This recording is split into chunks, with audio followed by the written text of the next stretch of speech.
Interrogating the dead is a long-standing tradition in Baldur's Gate, but there's a catch. Most corpses are reluctant to converse with their own killer. Corpse seems willing to speak, but not to its killer. What many players are unaware of is that you can utilize the Disguise Self-Level 1 Illusion spell to take on another identity, compelling the corpses of your own victims to divulge their secrets. In our opinion, this isn't merely a clever trick, but a real game changer for uncovering hidden lore, finishing side quests, or discovering that elusive clue that many players overlook. It's a remarkable example of how blending seemingly unrelated spells can yield ingenious solutions, allowing you to feel like a genuine master of arcane manipulation.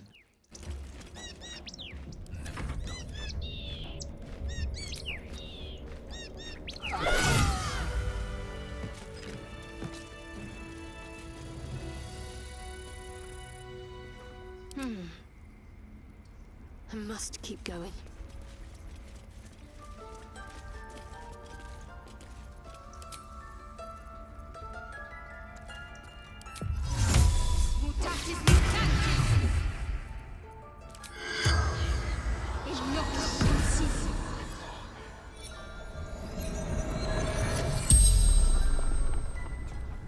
The corpse regards you lifelessly.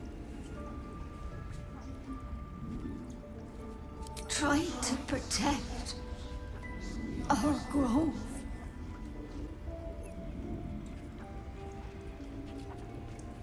Beneath, locked by runes.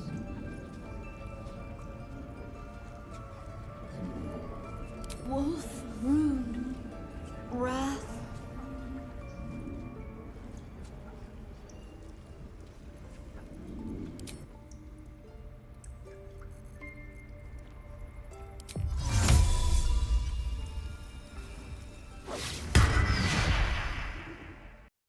One of the most effective applications of Disguise Self is to gain the ability to use race-specific weapons and armor, giving you an advantage in combat.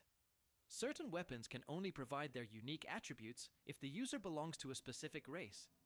Take the famous Githyanki Greatsword, for instance. It possesses the Githborn Psionic Weapon attribute, which allows its wielders to inflict an extra 1d4 psychic damage. But this attribute is only granted if the wielder is a Githyanki.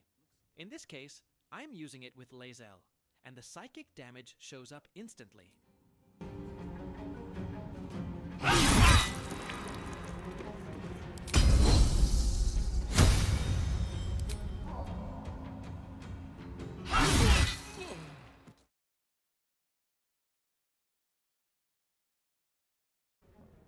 While if you use it as a paladin, you won't see any psychic damage at all.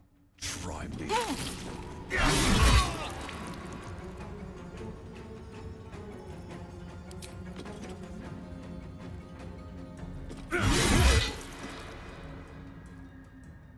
However, by becoming a Githyanki, you can fully exploit this sword. For example, here's Shadowheart in the form of a Githyanki.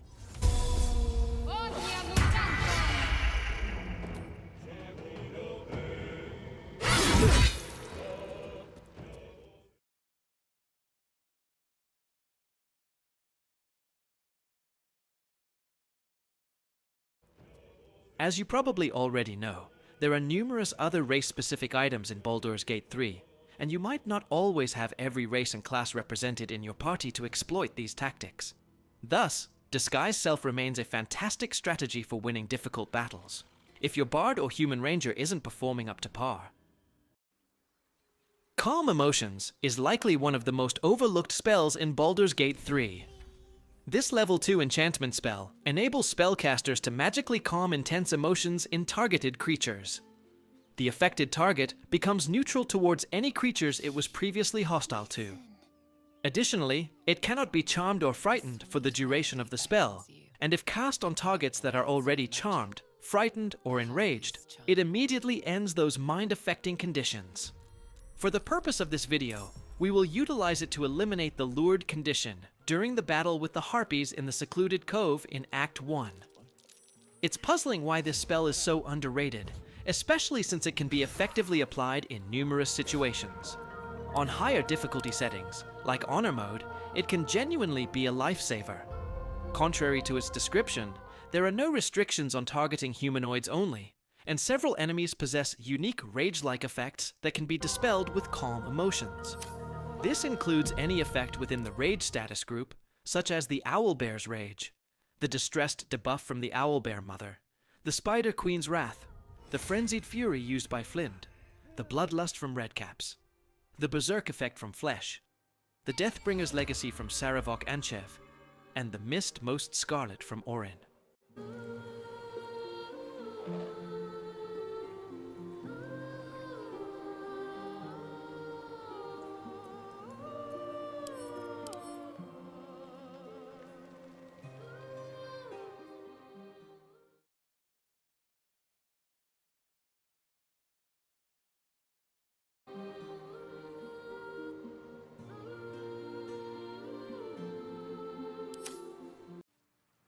As we all know, in Baldur's Gate 3, the top tier and most costly equipment is limited and typically hard to come by. Therefore, you need to think carefully before selling anything, and it can be quite a struggle to decide which party member should get a rare, unique weapon. What many players may still not know is that there's a simple trick that lets you duplicate literally any weapon as many times as you want in just a few seconds, without any mods required. The key idea is to use Invoke Duplicity to create a clone that has the weapon you want to duplicate. Then, you can execute a disarming attack, and if it works, the illusion will disappear, but the extra weapon will remain for you to collect. Naturally, Shadowheart is the best choice for this.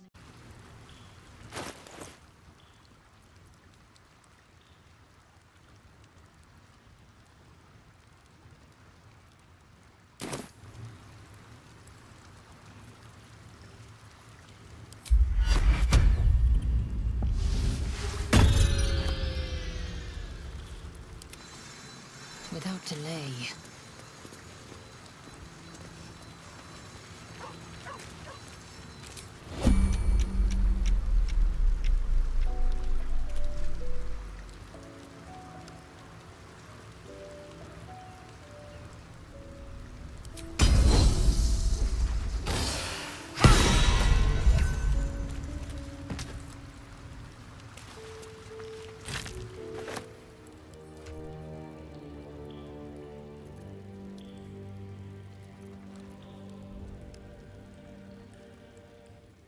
Do you recall the gilded chest located in the Owlbear's nest? Without a doubt.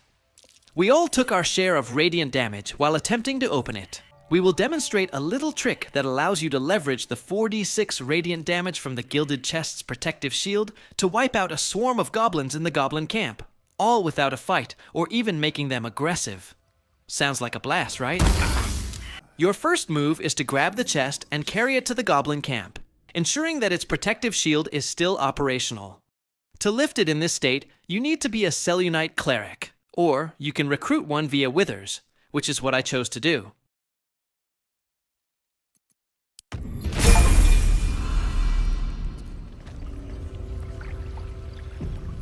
All right, what now? Moon Maiden's Grace. It's open.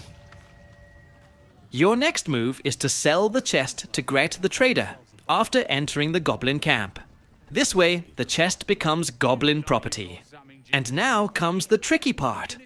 If you successfully pickpocket Gret, stealing back the chest, all you need to do is to drop down the chest wherever you want, and simply watch how the goblins will try to reclaim it, just to get burned to ashes. Undoubtedly, some of them will achieve successful saving throws, but all you really need to do is relocate the chest around the camp as many times as you like. Fight by far and wide for great glory. Draw Raxlin's best acres and blades in the goblin.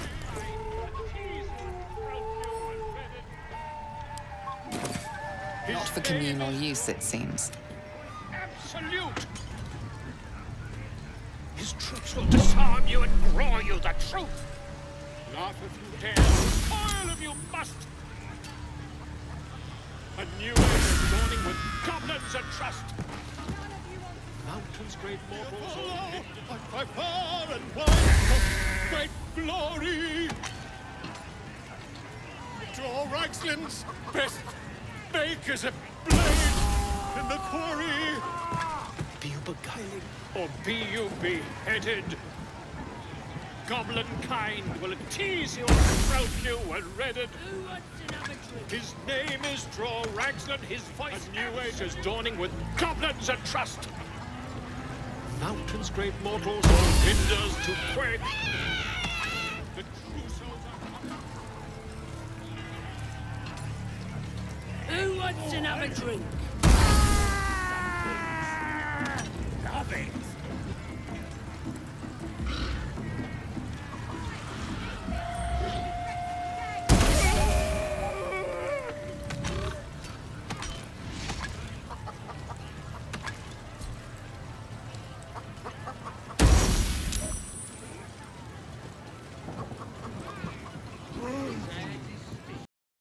As you approach the conclusion of Act 1 and beyond, you'll begin to notice peculiar small holes in Baldur's Gate 3, which are far too tiny for an average person to enter.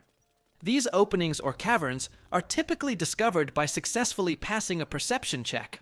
The common strategies to access these cramped spaces include using the Disguise self spell to morph into smaller races like gnomes or halflings, or employing the Wild Shape spell to transform into a mouse, provided you have a druid in your group. However, it's possible that your party lacks a druid, and there are numerous minuscule holes in the game that cannot be accessed even by gnomes or halflings. For instance, this very small burrow hole at Waukeen's Rest. The solution continues to be the Disguise self spell, but the secret lies in combining it with the Enlarge or Reduce spell. First, cast Disguise self to become a gnome, and then use Reduce on your character. This technique will permit you to access practically any tiny space you discover in the game. And which part of me is supposed to fit in there exactly? I'm a large man, and that's a very small hole.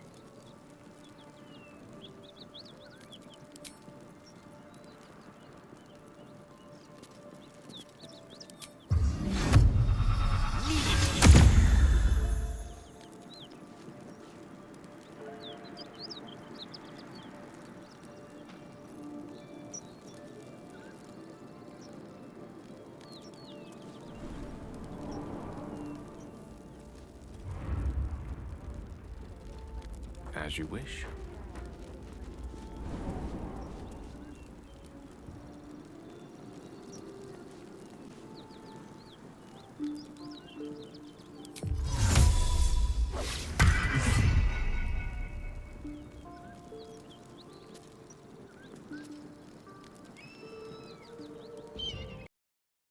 As you may already know, Feign Death in Baldur's Gate 3 is classified as a level 3 necromancy spell, which you can learn at level 5, and it allows you to place a willing ally into a magical coma, granting them resistance to all damage except psychic and immunity to poison or disease.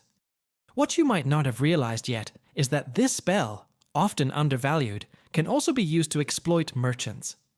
By increasing their attitude to 100, casting the spell to incapacitate them, you can steal their entire inventory without any repercussions. Just watch.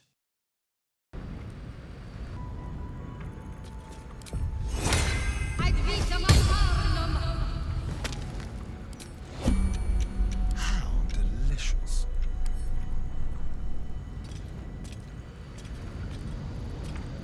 Let's keep to the shadows. So, a quick profit. Dear my friend.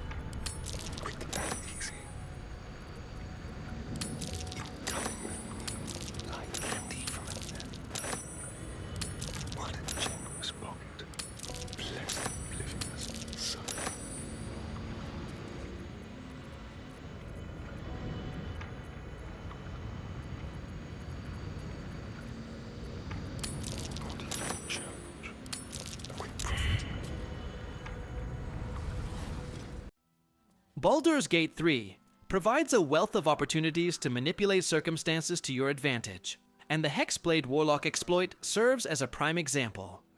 This mechanic allows you to effectively obtain unlimited gold, requiring just a level 3 Warlock built in a particular way. More specifically, this exploit involves using a Hexblade Warlock to repeatedly sell a bound hexed weapon to vendors. For those who may not be aware, the bind hexed weapon ensures that the bound weapon can never leave the Warlock's inventory. Normally, selling it would be impossible, but there is a method to bypass that restriction. Start by equipping any weapon on your Hexblade Warlock and using the bind hexed weapon action. When you trade with any vendor, place any weapon into your side of the barter menu, drag that random weapon over your equipped weapon, and finally, click on Balance Offer and Barter to sell your bound weapon. You just need to keep clicking the buttons until the merchant has no more money. Furthermore, since the bound weapon cannot disappear from the Warlock's inventory, you can also use this exploit to increase a vendor's favorability towards you. Just continue donating your bound weapon without asking for anything in return. See if there's anything you need. We don't know when the next blow might land.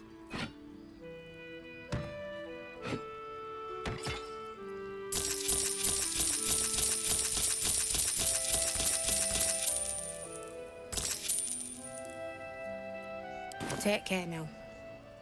If you're somewhat familiar with Baldur's Gate 3, you've likely encountered the moment when Shah's umbral tremors summon a multitude of dark Justiciars to face you, while Balthazar and his minions linger behind a massive locked circular door in the same vicinity. Most players usually opt for the standard approach of battling the dark Justiciars to reach Balthazar, but there's a clever strategy that can actually persuade Balthazar to assist you in the fight against Shah's minions. To achieve this, simply cast the knock spell on the locked door, which typically necessitates a DC 30 roll to unlock. Once you manage to open the door, Balthazar and his followers will join the fray. So if your goal is to eliminate Balthazar, you can just wait in his chamber and allow the dark Justiciars to handle the heavy lifting for you.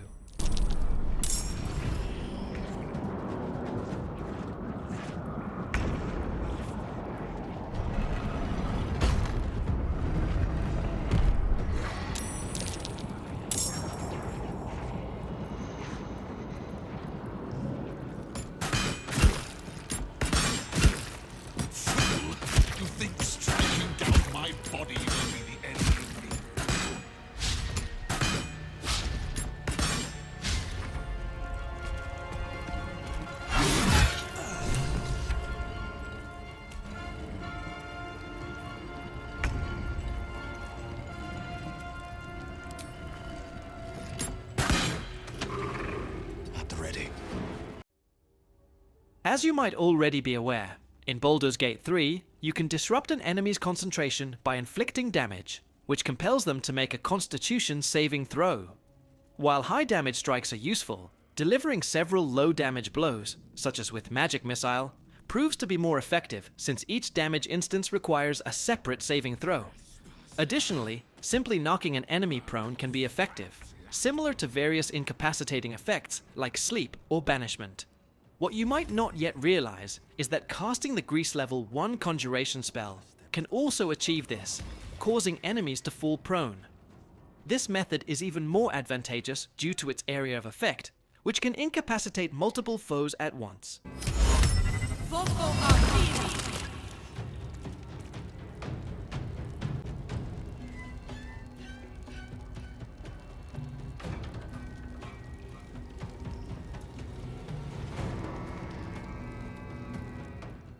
To take down Raphael in Baldur's Gate 3 with a single blow, players generally use a combination of vulnerability debuffs and powerful burst damage setups, like the Eldritch Blast machine gun that capitalizes on stacking charisma modifiers, and additional actions through Sorcerer or Warlock builds, or the Archer Slaying builds, that leverage high-level Ranger Rogue Fighter multi-classing. Our favorite technique is a huge Barrelmancy nuke, which is essentially a backpack stuffed with smoke powder barrels, rune powder vials, orthonic hand bombs, and other typical explosives. In our view, this is the most literal method to one-shot him by delivering all damage at the exact same moment. Just watch. Exact same moment. Just watch. Hell, hell. Hell has its laws. Hell, hell. Effect and the cause.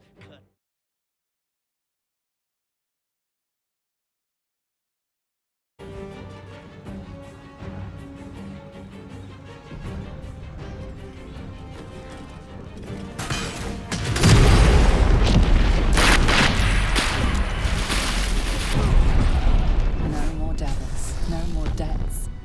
With its master gone, the house is nothing more now than an empty carcass.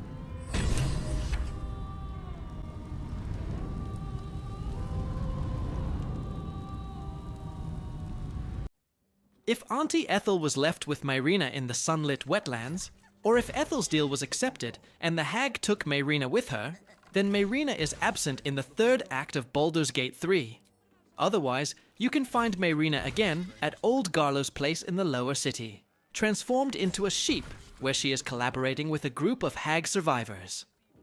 Most players will try to destroy the voodoo doll to bring Mayrina back to her original form, which is definitely achievable, but it will require some time and effort since the doll keeps floating around the room. Furthermore, Mayrina, who has 8 health, takes 1 damage every time the doll is hit, while the doll has 30 health. Thus, you need to destroy the doll in no more than 7 hits, or heal Mayrina in time. What many players still do not know is that Mayrina can be rescued with just 1 move by casting Remove Curse on either her or the cursed doll. At the ready.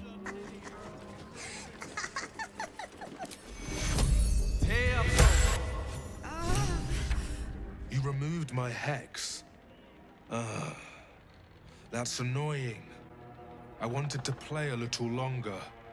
Auntie likes her toys broken. She's not going to be happy I had to get my hands dirty.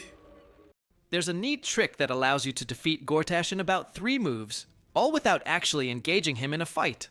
This can be a fantastic option on higher difficulty levels, or if you're not on your first playthrough and simply want to progress more quickly without going through another long and tough battle.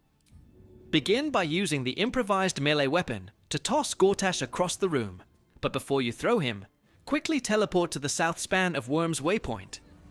Once you're at the waypoint with Gortash beside you, activate the improvised melee weapon again, pull him near the ledge, and quickly cancel the action to avoid the throw. Finally, just use Shove to dispose of him. And that's it. You've effectively taken down Gortash in just a few seconds, without any fighting.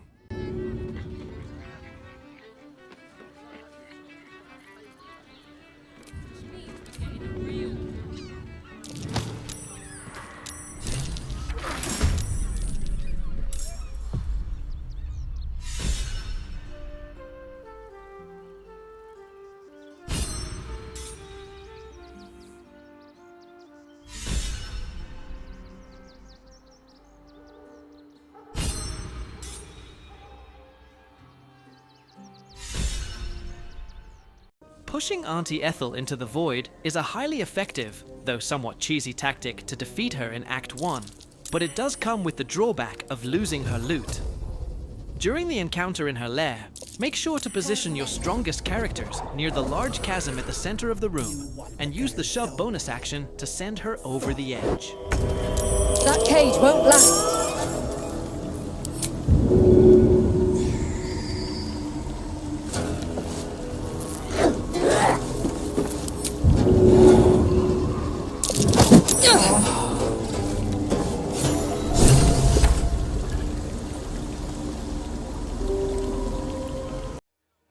As you may already know, the Silence Level 2 Illusion spell allows spellcasters to generate a sphere of total silence in a specified area.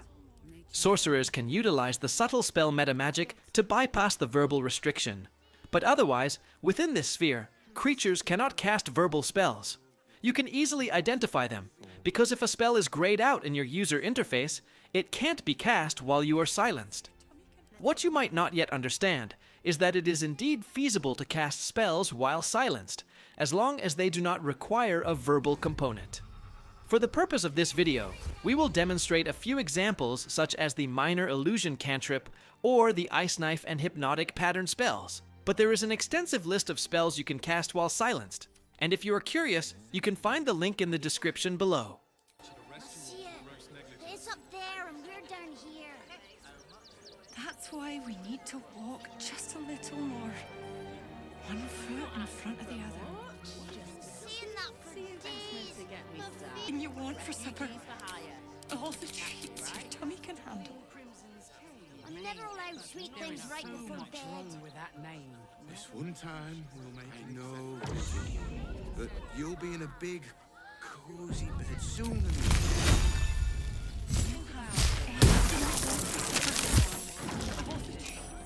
That's why we need to walk just a little more. Seeing that for days.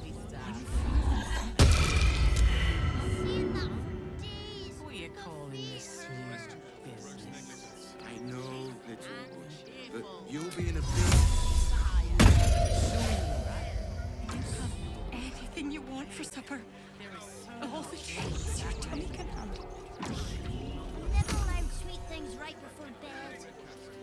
This one time we'll make an exception. In Baldur's Gate 3, Eyebite is a level 6 necromancy spell that is often underestimated and overlooked, despite its incredible power and potential to be a lifesaver in situations with multiple foes.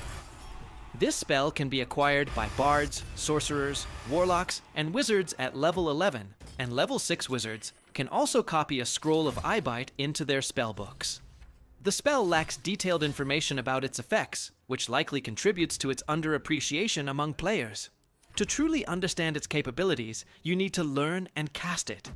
Once you do, you'll realize that Eyebite enables casters to impose one of 3 debilitating conditions on a single target. Specifically, while maintaining concentration, you can cast 3 variants of Eyebite without using a spell slot, allowing you to inflict panicked, sickened, or asleep. This may seem nice, but not particularly remarkable, right? Well, to uncover the true strength of Eyebite, you need to start utilizing it.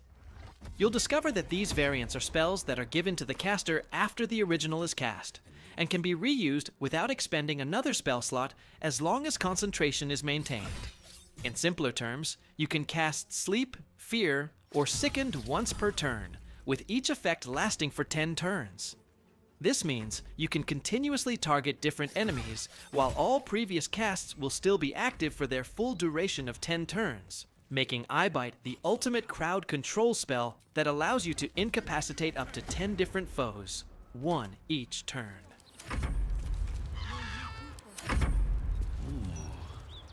Still breathing, despite everything.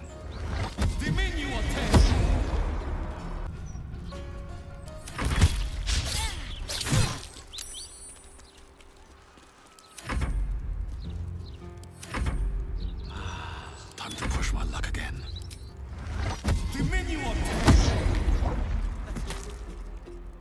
The Steel Watch don't need to talk. They're guards. Gortash didn't.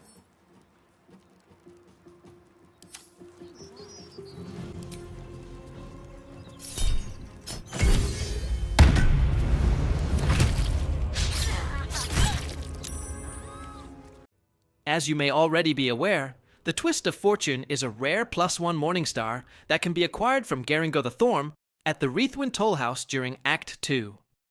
This weapon features a unique action known as Blood Money, which provides an extra +4 proficiency bonus piercing damage for every 300 gold that the target holds. In simpler terms, you can sneak up to high HP bosses and fill their inventory with a large amount of gold, allowing you to potentially one-shot any target that is wealthy enough.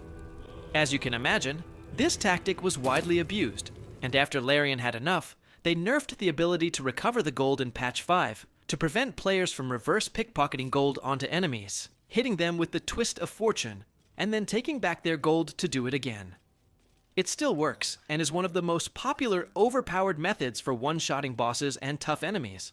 But now the gold is permanently consumed and cannot be looted from the enemy's corpse. So, if you have a lot of disposable income lying around and want the power of a nuke, Baldur's Gate 3 will take your gold for the privilege. But you can achieve incredible damage outputs reaching thousands of points, capable of one-shotting even the toughest bosses in the game. Calculating the amount of gold needed is super easy.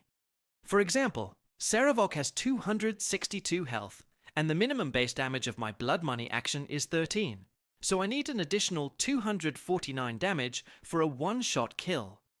Knowing that I can produce +4 damage with 300 gold, the math is straightforward. I will need about 18,000 gold to take down all his health points with one hit.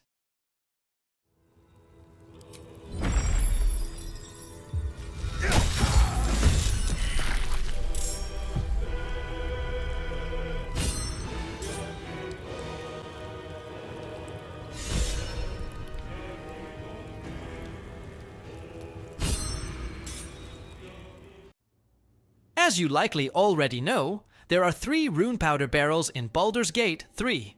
One is positioned next to Philomene in Grimforge, while the other 2 are located in Angliron's cellar in Rivington. Recently, one of my subscribers reached out with a question about the best times and places to deploy these rune powder barrels, so I'm in the process of creating a video that will highlight at least 4 or 5 different locations and scenarios. For now though, let me share a quick example. Ansur's Lair, which lies beneath Worm's Rock Fortress. This encounter is among the toughest in the entire game, and whether it's your first time playing or not, leveraging those rune powder barrels against Ansur is certainly a smart strategy if you wish to bypass a long and challenging battle, or if you simply want to progress more swiftly.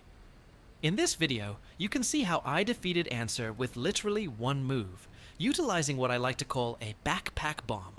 A backpack loaded with rune powder barrels and various explosives.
From our standpoint, Arcane Lock is likely one of the most overlooked spells in Baldur's Gate 3, yet it can be incredibly effective if you know how to apply it.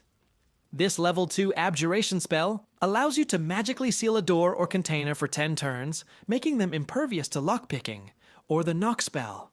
What a lot of players don't realize is that with a little imagination, this frequently ignored spell can actually be a lifesaver. For instance, it stops NPCs from hearing or seeing what's happening on the other side of the door. Likewise, you can prevent enemies from entering or exiting a room, which allows you to engage in combat right by the door without other foes hearing the conflict and rushing to assist. This tactic can be particularly useful when there are numerous enemies nearby, such as in the Last Light Inn or the Githyanki Creche.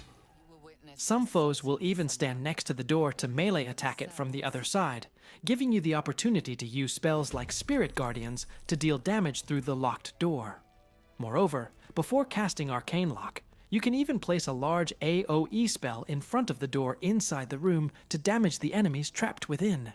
And the greatest advantage is that Arcane Lock doesn't require concentration at all.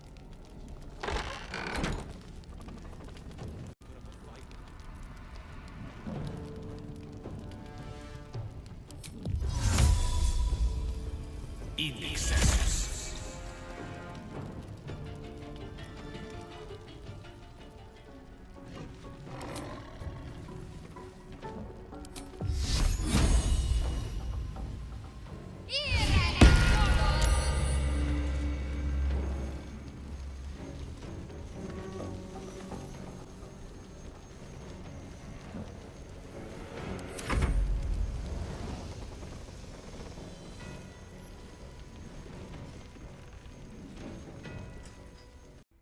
In Baldur's Gate 3, players will face numerous, nearly impossible high-end checks. such as the notorious 99 DC against the Netherbrain in Act 3, or the DC 30 challenges found in the Creche, along with the tough locks in the Counting House bank vaults, and some legendary persuasion tests like convincing Jurgir or Viconia, among others.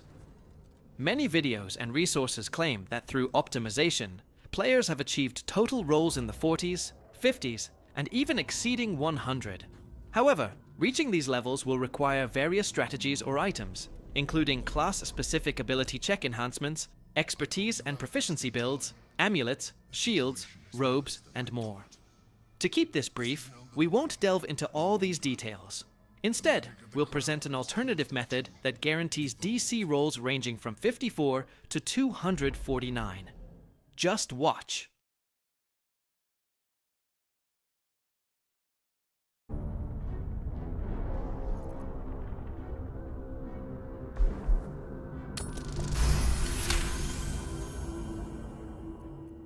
For this video, we will be employing a two-step technique that involves stacking sorcery points and utilizing the Bend Luck ability check bonus available to level 6 Wild Magic Sorcerers. If necessary, you can always hire a Wild Sorcerer from Withers, and we believe this method is significantly simpler than spending excessive time on crafting specific builds or gathering multiple non-conflicting items or ability enhancements. To begin, as I mentioned, your first step should be to accumulate as many sorcery points as possible. We have previously covered this topic in another video, and if you're unfamiliar with it, you can find the link in the description below.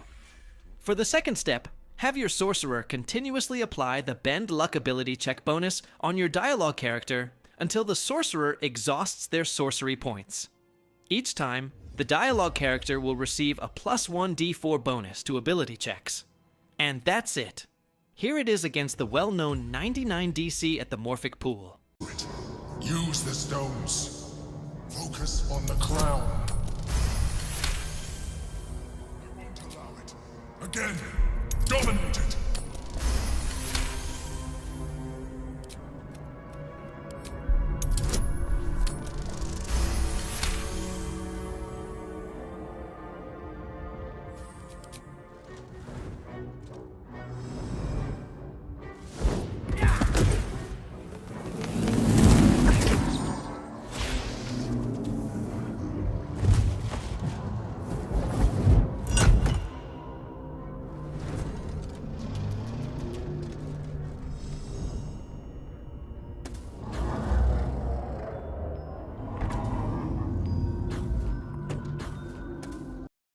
We are all familiar with and appreciate the Darkness and Fog Cloud spells. Darkness, classified as a level 2 evocation spell, enables spellcasters to create a cloud of darkness in a designated area that obscures vision and causes blindness to anyone caught within it. Fog Cloud is a level 1 conjuration spell that permits spellcasters to generate a sphere of fog in a specified area, significantly obscuring visibility and blinding creatures present in that space. The primary purpose of these spells is to block ranged attacks from penetrating a specific area. What many players tend to forget is that a variety of spells can also be effectively employed in situations that don't involve combat. Take these two spells, for example. They can be used to hide an area you intend to steal from, enabling you to carry out other unlawful deeds without facing any consequences. This is a smart and useful tactic when you're unable to purchase something, or when you really want that item that's just waiting to be taken, but you wish to keep your gameplay intact despite your misdeeds. And so is it done. Great God, helm. Allow us peace in this plane and beyond. Teach us care when we would be reckless. We'll never put this fire out. You're better off helping anyone trapped inside. God, helm. Allow us peace in this plane and beyond. Teach us care when we would be reckless. Teach us certainty when we would have doubt. So it is spoken, and so is it done. Great God, helm. Allow us peace in this plane and beyond. Teach us care when we would be reckless. Teach us certainty when we would have doubt. The web spell is classified as a level 2 conjuration. It enables spellcasters to summon a sticky and flammable web in a designated area within their range. Any creatures that move into or enter this area will have their speed reduced by half and may become ensnared in the web. What many players don't realize is that by crafting a web, It can function as a cushioned surface to jump onto from elevated heights, completely negating any falling damage. You won't even be knocked prone. This is a clever and highly effective strategy when you need to jump from high locations and don't have access to featherfall. This benefit. Teachers care when we would be reckless. No time to rest. Certainty when we would have doubt. So is it done.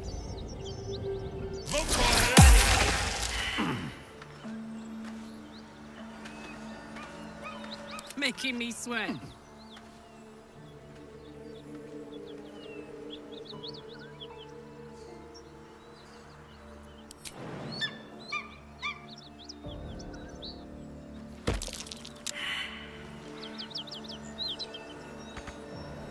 Great God, Hell. Allow us peace in this plane and beyond. Teachers Waiting. care when we would be reckless. Teachers certainty when we would have doubt. So it is spoken, and so is it done.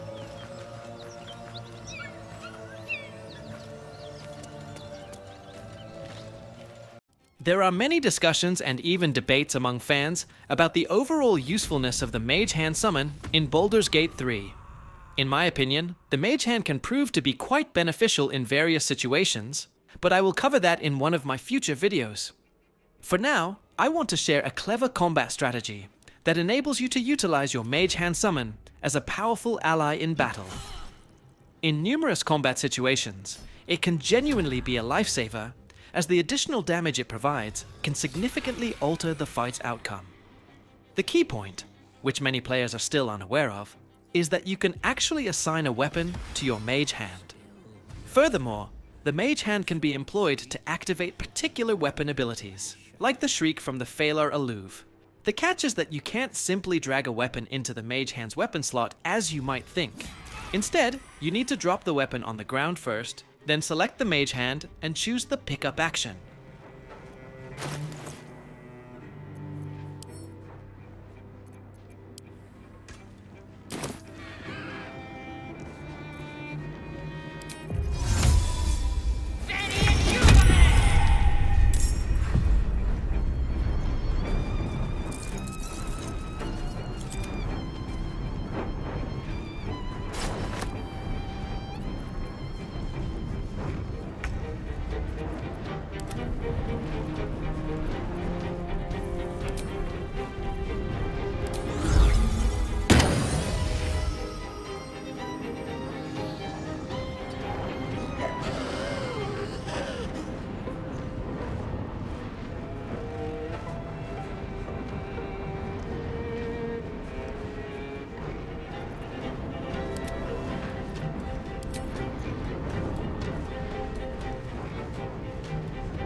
If you're at all acquainted with Baldur's Gate 3, you probably know about the tactic of tainting the booze tub at the Goblin camp. Simply approach it and use the combined menu to add poison. However, this technique necessitates being right next to it, and with all those goblins nearby, you'll need to employ various additional strategies like distraction or invisibility to successfully poison the booze. In this brief video, we will demonstrate a clever trick that most players probably never even thought about, enabling you to poison the goblins from afar, without even having poison in your inventory or getting close to the booze tub. Believe it or not, it's just a secret use of the Ray of Sickness, the level 1 necromancy spell. Just watch.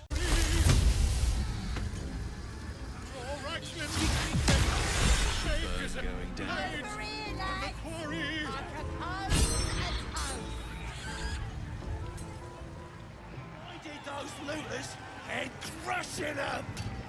Absolute!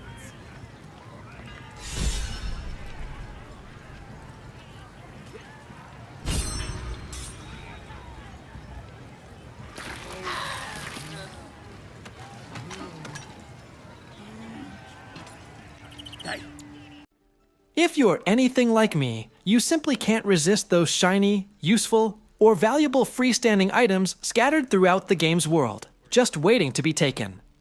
To successfully steal such an item, the party must ensure they aren't noticed at the moment of pickup. This involves not only staying out of the owner's and their allies' line of sight, but also remaining silent. As we all know, once an item owned by a creature is picked up, it's akin to the aftermath of a successful pickpocketing attempt. The creature realizes something has been stolen shortly after, and starts to investigate, searching for someone to blame. However, what many players may not realize is that this only applies to items that are out in the open, not those tucked away inside a container. This led me to the brilliant concept of employing a container or a backpack, one that isn't marked in red, of course, to snatch all the valuable items without incurring any consequences. And it works like a charm. You won't need to return the item, bribe anyone, or deal with those irritating frictions to escape with the stolen goods. Furthermore, you'll just lose a bit of attitude without triggering the usual angry dialogues that require checks. And it's absurdly simple. All you need to do is open the container or backpack and drag all the items you want to steal into it. You'll see some cutscenes, of course, but you won't have to worry about saving throws. And more importantly, at the end, you can simply take all the items without any repercussions. Check out how I got away scot-free after looting Damon's place in the Emerald Grove. This is what usually happens when you take even a single item that's marked in red. And this is how I took it all without any further repercussions. Not everyone subscribes to what is mine is yours, it seems.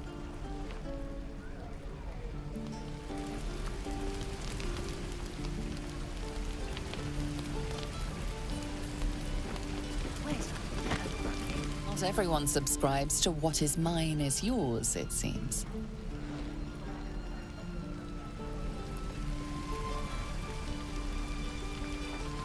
Damn druids. Who uses wooden tools? Maybe I need more pockets. Tempers are rising. It's clear not everything you find is at your disposal.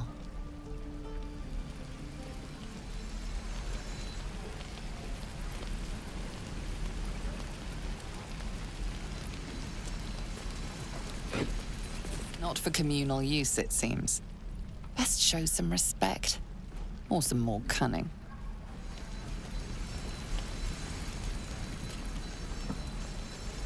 I miss my forge.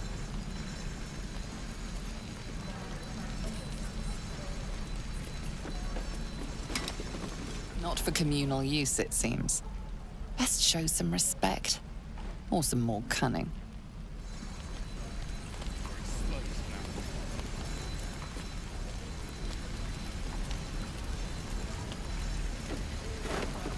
Not everyone subscribes to what is mine is yours, it seems.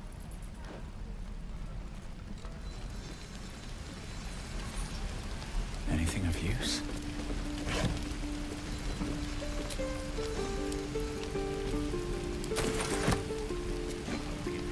We're exposed now. Is that everything? I think that's everything. I'll talk to the guards at Baldur's Gate. Whatever we... Baldur's Gate 3 makes it clear from the start that your choices have repercussions. This is what makes an evil playthrough incredibly thrilling. Yet embracing true villainy often entails significant costs, including sacrifices and losses as well. One of the best examples is undoubtedly Damon. He is significant for a number of reasons. Not only will he assist you in obtaining some impressive endgame equipment, but more importantly, he is the only person who can modify Karlach's infernal engine heart enough for you to romance her. The main issue is that you need to help him stay alive through Acts 1 and 2, which is pretty much impossible if you are looking to raid the Emerald Grove or eliminate the Night Song. Still, there's a handy trick that will help you keep any character you want alive, no matter how villainous you aim to be. All you have to do is take the selected character far away from the current scene before you proceed with your actions. You can do this by using Karlach's improvised melee weapon on your targets, picking them up, carrying them, and then, while holding them, teleporting to a safe waypoint. Just watch. At the ready.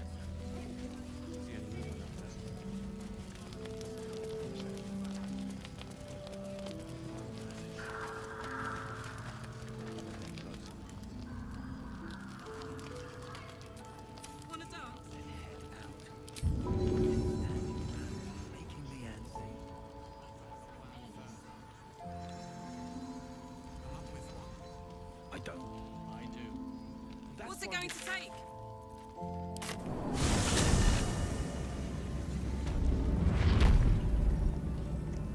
All right, what now?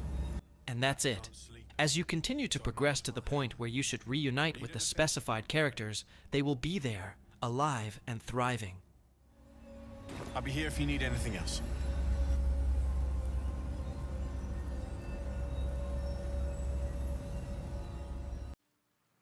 As we all know, in Baldur's Gate 3, the top tier and most costly equipment is limited and typically hard to come by.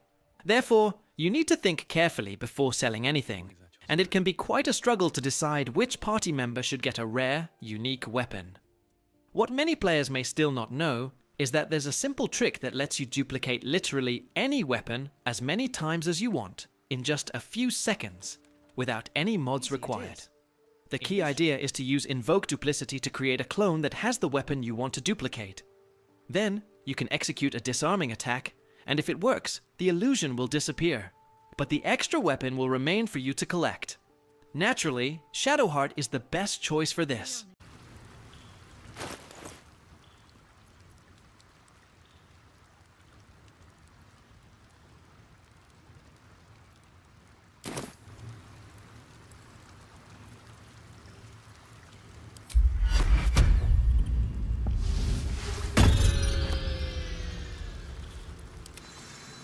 Without delay.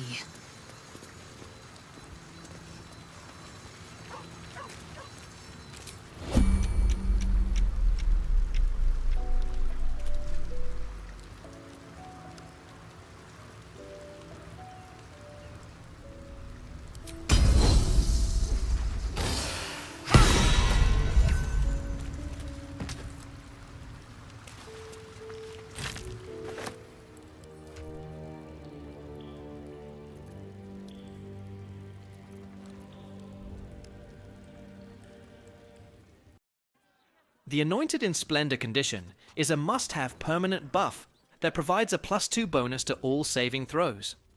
As you may already be aware, it can be acquired by offering a tribute to one of the deities at the Stormshore Tabernacle.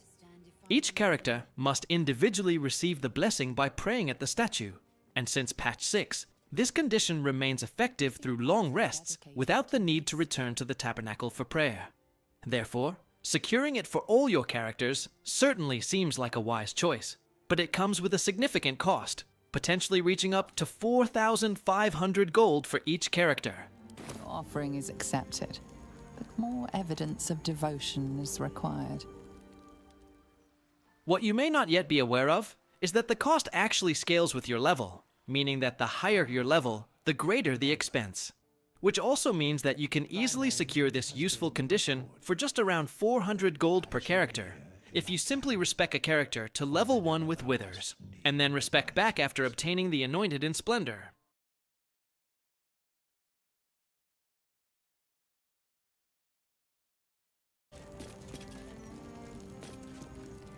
You see an altar dedicated to Mistra.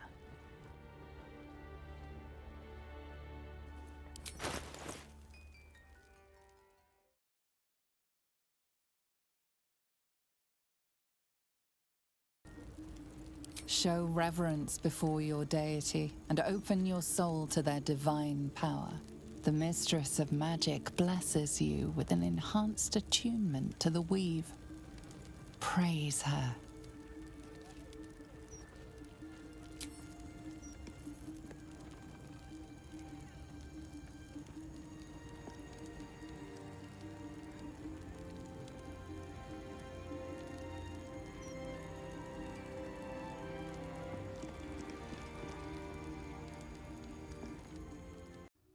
If you're acquainted with Baldur's Gate 3, you probably already know that some of the finest items in the game can be acquired from Echo of Abazagal if you opt to embrace Bhaal and become an unholy assassin. The Bhaalist armor is an exceptionally rare piece of light armor that provides the aura of murder and enhances your initiative rolls. The Aura of Murder is a toggleable passive ability that generates an aura, rendering enemies within 3 meters susceptible to piercing damage unless they possess immunity to it. This effectively means they will suffer double damage, which can be immensely powerful, resulting in some of the highest damage outputs. Thus, obtaining this incredibly rare armor is highly advisable. However, choosing to become an unholy assassin may not be the route you wish to take. Therefore, we've decided to share a little trick that will enable you to acquire this fantastic armor without having to accept Bhaal, a trick that most players have never even heard of. So, while conversing with Sarevok using your main character, after selecting the "I'm ready to be judged" dialogue option, a ghost of a previously slain NPC will appear. All you need to do is switch to another character and pickpocket the ghost, who, believe it or not, will grant you access to all of Abazagal's inventory, including the Bhaalist armor.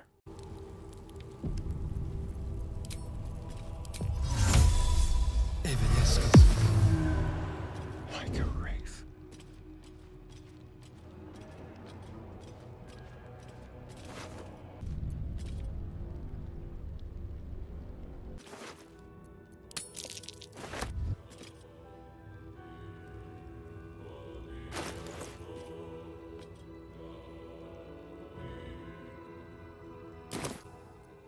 If you're somewhat familiar with this, you probably know what the Potent Robe is, and how to get it in a typical playthrough. This rare item of clothing leverages the wearer's charisma modifier to enhance the damage of their cantrips, while also granting temporary hit points, making it one of the finest cantrip casting items available, especially for warlocks and sorcerers. It can be acquired at the Last Light Inn as a reward from Alfira after successfully completing the Rescue the Tieflings quest. Thus, losing Alfira in an evil playthrough means you shouldn't be able to claim this sought-after robe. Nevertheless, a little trick continues to work after patch 8, permitting you to acquire the Potent Robe even in a Dark Urge playthrough.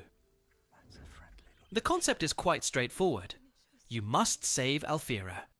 What you need to do is knock her out at the Druid's Grove before proceeding to the camp for the foreboding long rest.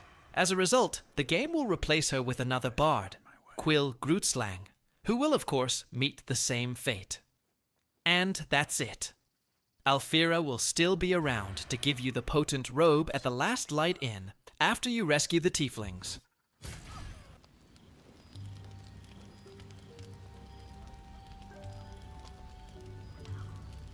Hark!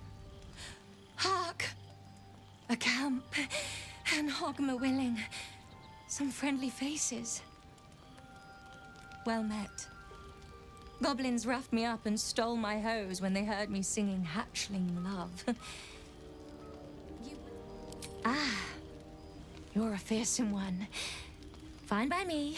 I'll get some shut-eye. Although, I do sometimes whistle when I snore.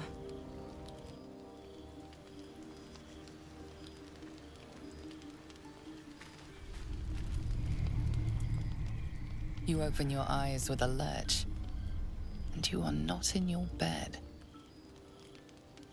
You stand above a body which is in a state of gore nearly beyond recognition. The body.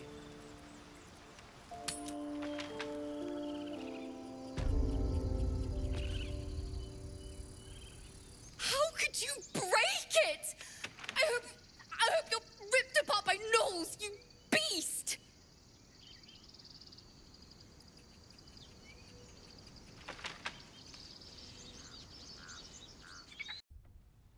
The well-known, yet often overlooked minor illusion cantrip proves to be incredibly beneficial in Baldur's Gate 3, even during combat scenarios. Its true power lies not in dealing direct damage in a turn-based fight, but rather in pre-combat preparation and manipulating the environment. Many players still perceive it as less potent compared to other cantrips, But the reality is that it provides numerous high-level tactical benefits. For instance, in battle, casting it compels enemies to redirect their attention towards the illusion. This can alter their vision cones, granting your stealth-oriented characters an advantage for sneak attacks. Additionally, you can entice foes towards ledges, chasms, or dangers, such as the heavy hammer found in the Adamantine Forge, for example. Furthermore, the illusion acts as a physical object that can activate pressure plates, or be positioned over poison vents to obstruct them. Another tactic we love, as shown in this video, is to attract several foes to a designated location, or a close-knit cluster prior to striking the area with a powerful AoE spell.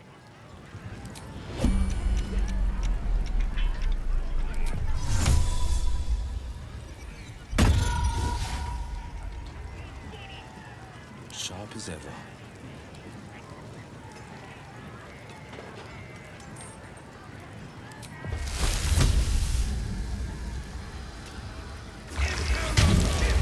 Being arrested for assault. Judging by the look on this guard's face, you're getting off lightly.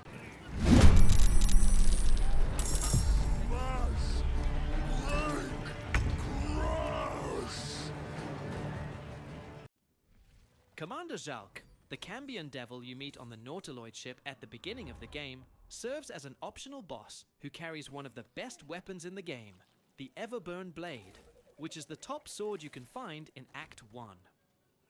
However, engaging him in combat can be quite risky, particularly if you are using an origin character, as this means your party only has 2 members, and you haven't rescued us to join you in the battle.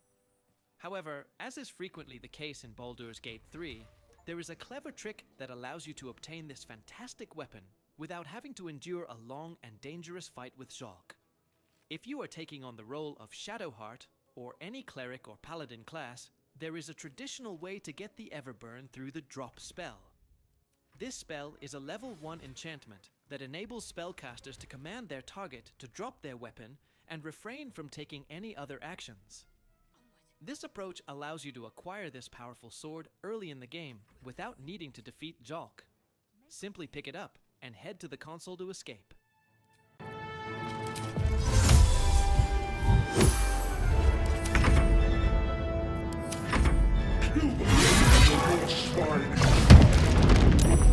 Nearly out of sky. It's now or never.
No time to waste.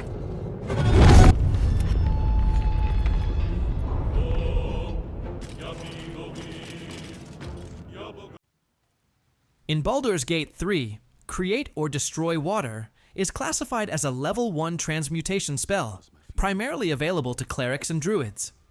Surprisingly, it is still one of the most underrated and overlooked spells, despite the fact that Create or Destroy Water is genuinely overpowered. This spell functions as an incredibly adaptable tool, allowing you to either summon rain or evaporate water and fog. It can enhance lightning and cold builds, facilitate environmental combos, and effectively control the battlefield, among other things. In this video, we utilize it to drench enemies, which provides a substantial damage and shock boost for storm or lightning attacks. However, it can also be employed to create difficult terrain, freeze enemies with ice, extinguish flames, eliminate hazardous fire or water-based surfaces, reveal invisible foes, and remove the wet status from allies.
In Baldur's Gate 3, while stealing isn't essential for completing the game, it becomes nearly necessary if you aim to acquire valuable items and significant amounts of gold with little risk.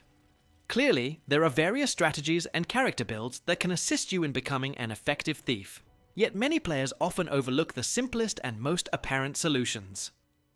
One particularly straightforward, but frequently ignored tactic, is one that helps you minimize the chances of failure when attempting to steal. As you likely know, the likelihood of failure increases as the value of the item rises.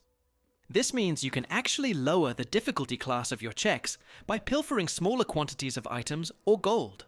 To do this, simply access the barter menu and divide the trader's total gold into multiple smaller stacks.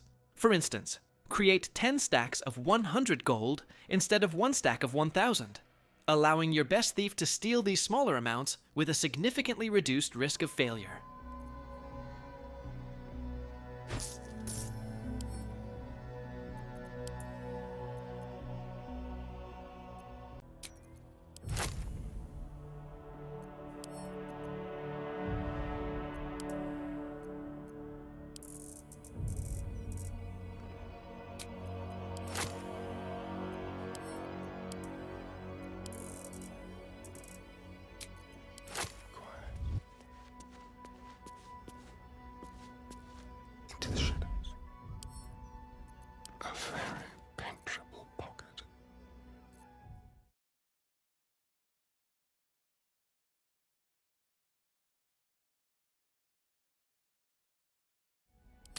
A little souvenir. Brighten up a loved one's grave with a bouquet, freshly picked.